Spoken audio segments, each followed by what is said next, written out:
Oil and gas is the sole industry that really powers our region and a majority of our country. You can most certainly call the past year a comeback.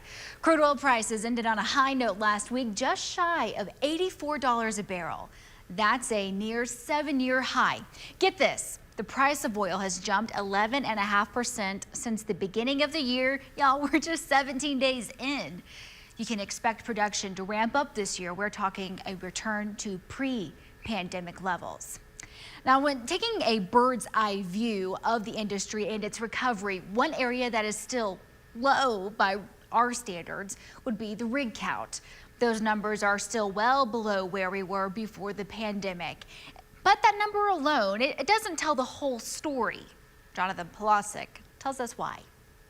Good evening, Tatum. Before the pandemic struck, the U.S. was sitting at about 793 rigs as of early March in 2020 before dropping way down. As of this past Friday, the rig count is now back up to 601 rigs. So it's been a much slower recovery compared to the price of oil. In West Texas, we know what goes down eventually comes back up. Rising rig counts is another sign of recovery in oil and gas. As the world is getting back to some type of normal, with people getting back to work, industry picking back up again, companies and countries around the world needing to provide energy to their citizenry, that means increase in operations in the United States and in particular in the Permian Basin. But why the slow growth? After all, the price of oil can rise or fall very quickly, but operating rigs take more work. And you're a rig contractor, now you got to go back, try to hire employees again, and some of those have left the region.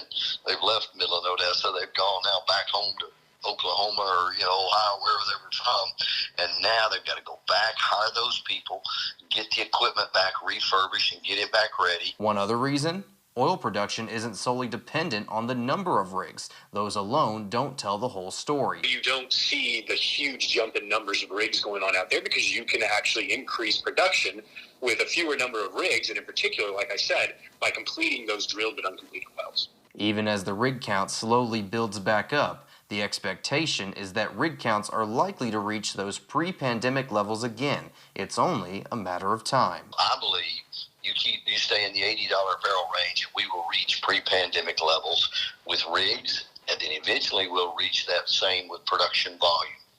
That will follow 6 months behind that, and we'll be back at pre-pandemic levels and trying to meet the demand that's there. And just to show how important the Permian Basin is when it comes to oil production and rig counts, of the 601 rig counts here in the U.S., 293 of them are operating out of the Permian Basin. That's nearly 50%. Reporting in Midland, Jonathan Polasic, News West 9.